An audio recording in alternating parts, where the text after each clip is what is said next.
Энэ бол 9-р сараас 5-р сар хүртэл үргэлжилдэг улс даяар зохион байгуулагддаг хамгийн олон оролцогчтой оюуны олимпиад юм. Бүсийн шатны ялагчид болон шагналт байр шалгарсан сурагчдыг хүүхэд залуусын авиас чадварыг нээн илрүүлж хөгжүүлэх зорилготой Асториум төвд алдаршуулан шагнадаг байна. Технологийн хичээлийн практик туршилтын шат хамгийн хүнд байсан. Гэхдээ ялалт надад туршлага боллоо. Гоё найзуудтай болсон энэ бүхэн цаашид Новосибирскийн их сургуульд илсэн ороход тус олно гэж найдаж байна. Ийм олимпиад алслагдмал дүүргийн хүүхдүүдэд улсын сайн сургуульд илсэн орох боломж олгодог юм аа. Бүх Орсын олимпиадын бүсийн шатанд Бурайд улсаас нийт 857 сурагч оролцсон бөгөөд тэднээс 33 нь ялагч болж 87 нь шагналт байрт шалгарчээ. Өнөөдөр бид олимпиадыг 22 төрлөөр амжилттай давсан 120 ялагч, шагналт байрт орсон сурагчдыг алдаршуулан шагнаж байна. Эдгээр хүүхдүүдээс 303 нь Оросын авиас нутгийнх холбооны бүртгэлд бүртгэгдэж байгаа нь манай бүс нутгийн хувьд үнэхээр том амжилт юм. Олимпиадын хөдөлгөөн манай Бурайдад маш идэвхтэй хөгжиж байна. Аймаг, сум, хотын төвшөнд олон төрлийн олимпиад зохион байгуулагддаг. Манай хүүхдүүд үнэхээр авиаслаг, онцгой чадвартай гэдгийг дахин харуулж байна. Бурайдын сурагчид улсын шатны олимпиадын ялагч эсвэл шагналт байр шалгарснаар тухайн олимпиадыг зохион байгуулсан хичээлийн чиглэлээр улс даяарх аль ч ихтэй сургуульд шалгалтгүйгээр элсэх эрхтэй болно. Мэдээж энэ бол хүүхдүүдийн хувьд ирээдүйдээ оруулж байгаа том хөрөнгө оруулалт юм. Ингэснээр ихтэйд сургуульд элсэн суралцах боломжийг нээж өгнө. Мөн мэдлэг, харилцаа, хамтын ажиллагаа гэд олон талаараа үнэтэй туршлага болж үлдэх нь дамжиггүй.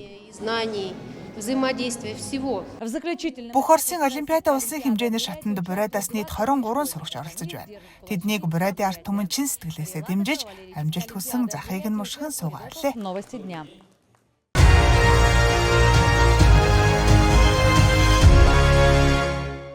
В честь Всемирного дня 3 сарын 21-нд Дэлхийн Яруу найргийн өдрийг тохиолдуулан үндэсний номын сан нээлттэй микрофон арга хэмжээг зохион байгууллаа. Хүссэн бүхэн өөрийн уран бүтээлээ тайзан дээрээс хуваалцах боломжтой байлаа. своим творчеством.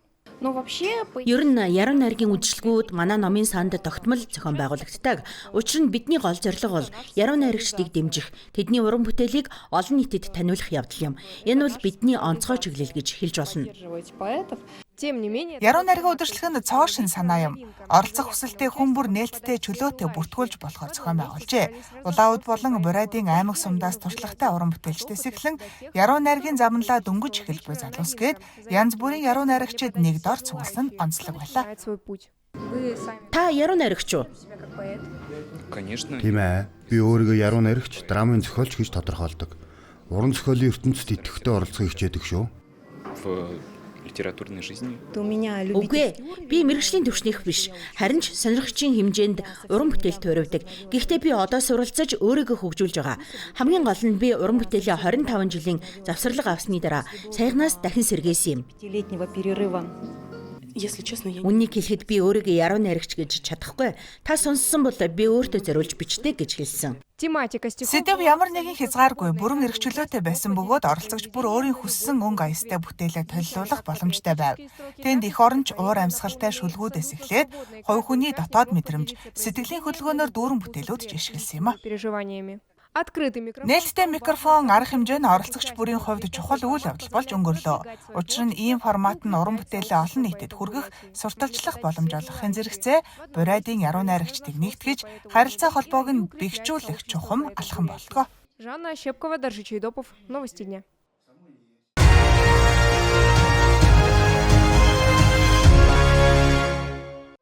Долгие 3 года 3 жилийн дараа тайз дахин гэрэл цацруулж урлагийн очоор гэлэлцлээ. Бяцхан авиаснууд авиасаа толилуулан олон нийтийг бишрүүллээ. Зохион байгуулагчид болон шүүгчдийн хэлснээр эрхүү хотод урдын адил авиаслах хүүхдүүд олон байгаа бөгөөд тэд тайзнаа гэлэлцэхэд бэлэн байна. Энэ тэмцээнийг зүй ёсоор ард түмний хайртай уралдаан гэж нэрлэж болно. Залуу уран бүтээлчдид өөрийгөө илэрхийлэх уран сайхны орон зай, дулаан уур амьсгал бүрдүүлж өгч байгаа нь энэ юм. Энэ удаа өглөөний од тайзнаа нийт 20 дуучин авиасаа сорьсон бөгөөд 9 настай Борис Шмыков сэтгэл хөдлөм дуугаараа олонний талархлыг хүлээлээ. летний Борис Шмыков.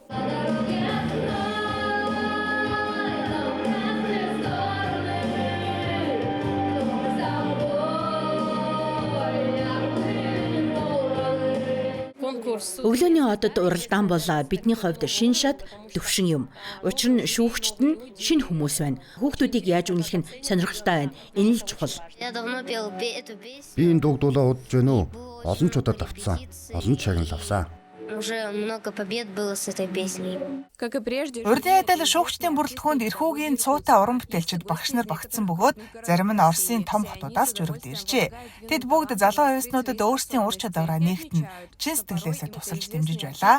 Мөн шүүгчид онцлохдоо заримдаа ийм олон авьяастай хүүхдүүдийн дундаас шилдгийг сонгох амаргүй байдаг гэлээ. среди талантливых детей. Тэмцээний үеэр оролцогч хүүхэд дор хаяж 3 үзүүлбэрт оролцдог. Үүнд өөрийн бие даасан номер, нээлтийн пролог болон хаалтын эпилог орно. Ингэснээр хүүхдүүд ердөө 7 хоногийн дотор дахин давтагдашгүй онцгой туршлага хуримтлуулдаг. Мэдээж бидэнд шилдгийг тодруулах амаргүй. Учир нь хүүхдүүд бүгд өөр өөрийнхөө авьяаслаг. Гэхдээ бусад бүх уралдаантай адил энэхүү тэмцээнд ч мөн 1-р, 2-р, 3-р байрын шагналтнууд тодордог. Это первое, второе, третье место. Тэмцээний хүрээнд оролцогчид өөрсдийн авьяас чадвараа олон төрлийн жанраар илэрхийлэх боломжтой.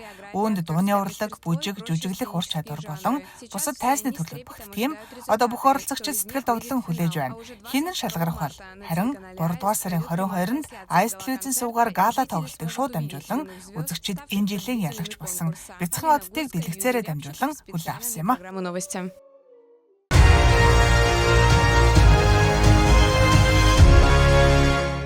Өглөөний сэрүүн сэлхийг үл харгалзан нуурын эрэг хэдийн хүмүүсээр дүрчээ. Юуны өмнө шүүгчид аюулгүй байдлын зааварчилгаа өгч эхэлсэн бол загасчид мөсөн дээр гарах дохиог тесэн ядан хүлээж байлаа.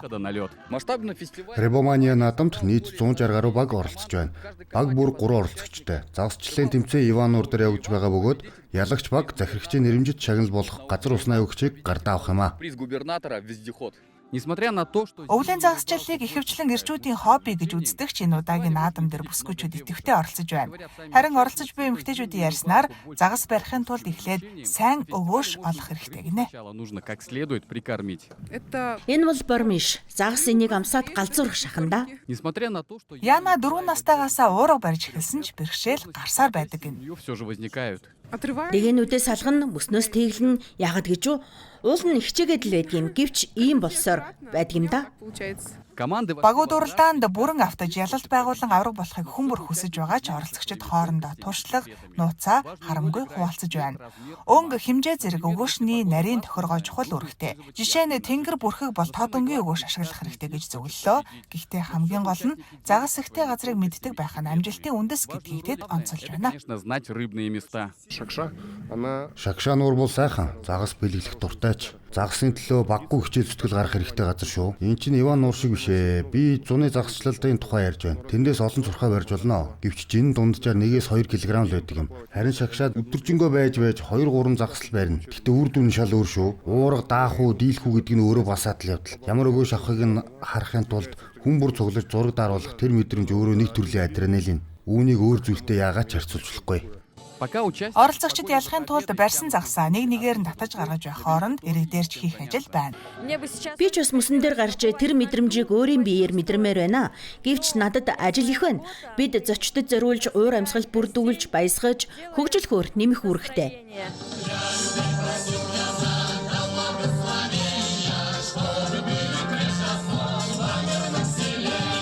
Наадмын оролцогчдод зориулан нуурын эрэг дээр дулаацах цэгүүдийг байршуулсан байна. Мөн зочдыг амтад банш, халуун цай, хүүхдийн будаагаар дайллаа.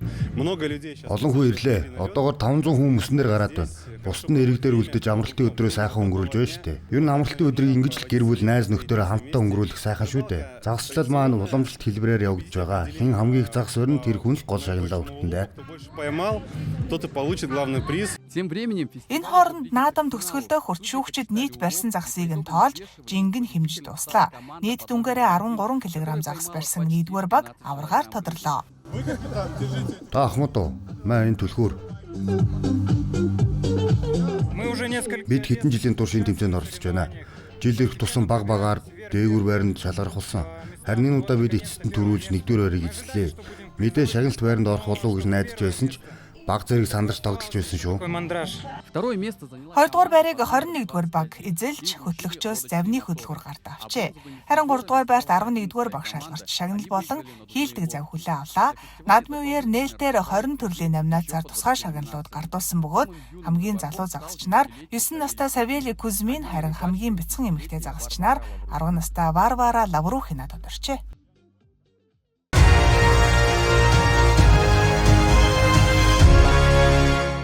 В Элисте состоялся форум-семинар движения. Бүгд найрамдах улсын бүх 160 салбарыг нэгтгэсэн энэхүү арга хэмжээ нь бүс нутгийн хэмжээнд анх удаа хэрэгжсэн шинэлэг формат байлаа. Баг бүр өөрсдийн санаачлаг бүтээлч санааг танилцуулсан бөгөөд эдгээр төслүүдийг ирэх 6 дугаар сарын 1-нд болох анхдагчдын наадам хүртэл хэрэгжүүлэхээр зорж байна. Форум нь зөвхөн шин санаа солилцох талбар төдийгүй энэ жилийн томоохон чулуу уулзалтад бэлтгэх эхлэлийн цэг болж өгч байна.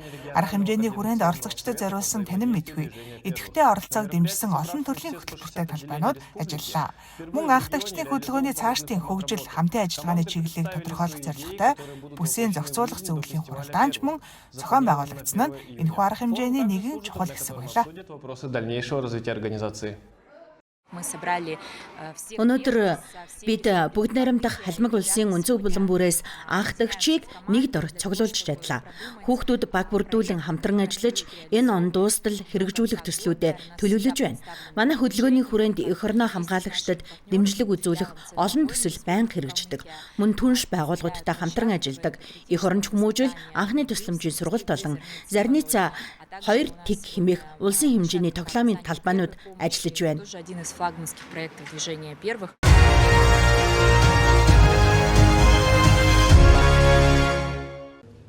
Нэгэн зэрэг 18 өрөг тоглоно гэдэг бол Хятадын их мастер Дин Лижингийн хувьд хэдийн дасал болсон зүйл. Харин сонирхогчдын хувьд энэ бол өндөр түвшний мэрэгжлийн шатарчинтай биечлэн өрсөлдөж, оюуны чадвараа хөгжүүлэх ховор боломжим, хэдий уур амьсгал албан ёсны бус тайван байсан ч тэмцээн албан ёсны шатрын ёс зүйг бүрэн баримтлан, чимээгүй орчинд өрсөлдөгчийнхөө шийдвэр гаргахад саад болохгүй байдлаар явагдсан юм а.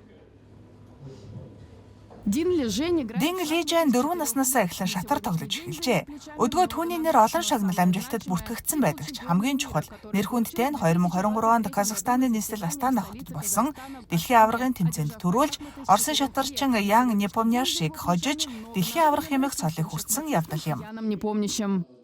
Иймэрхүү тэмцээнд ялалт байгуулахад нөлөөлдөг маш олон нарийн зүйлс бий. Харин би тэр ялалтад хүрэхэд үнэхээр урт сорилтоор дүүрэн замыг дуулсан. Шатрын туршлага ба орчин үеийн бизнесийн уялдаа холбоо системтэй сэтгэлгээний хөгжлийн Хятадын соёлын онцлогийн жишээн дээр хэрхэн тайлбарлаж болох тухай Дин Лижэн Москва хотод болсон оюуны чуулганы цуврал уулзалтуудын үеэр хуваалцсан юм а. Бизнес эрхлэгчдэд компани удирдах буй хүмүүст хурдан бөгөөд оновчтой шийдвэр гаргах чадвар бол амжилтын хамгийн чухал ур чадваруудын нэг юм. Миний хувьд чатарчдын мэдлэг туршлагыг бизнесийн орчинд ажиллахын тун сонирхолтой стратеги гэж боддог. Гэхдээ энэ арга хэмжээ зөвхөн бизнес ба шатрын уялдаа холбоогоор онцлог биш юм а. Хамгийн сонирхолтой нь дэлхийн аварга нь Хятадаас төрсэн явдал юм. Учир нь хятадууд шатар тоглохыг ч сэтгэхүйн хөгжлийг ч өөр өнцгөөс хардаг юм шүү дээ. Оюуны спортын суу тухайд мэдлэг ур чадвараа хуваалцаа зогссонгүй. Арга хэмжээнд хүрэлцэн ирсэн зочдод урсгал болгон гарын үсгэж үлдээсэн юм.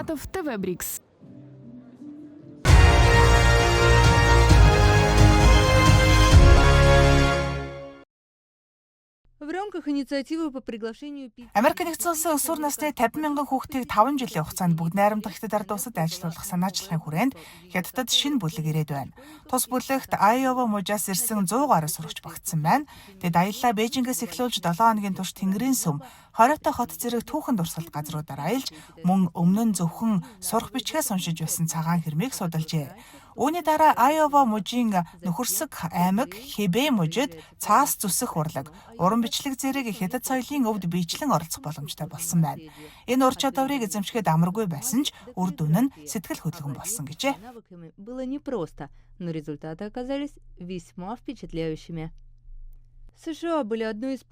Америк нэгдсэн улс нь Хятадын панда баавга хамгаалах судлах чиглэлээр хамтран ажилласан анхны орнуудын нэг бөгөөд энэ нь санамсаргүй зүйл биш юм. Тиймээс панда баавгатай танилцах нь Хятадд айлчилж буй Америк сурагчдын заавал хийх ёстой зүйлсийн нэг юм. Тэд олон тооны селфи авч найзуудтай гайхуулахын тулд сошиал байршуулдаг. Энэ хүүхдүүдийн дийлэнх нь амьд панда анх удаа харж байна. Хөөх юм аа. Модон дээр хус идэ сууж байгаа панда харах нь надад хамгийн их таалагдлаа.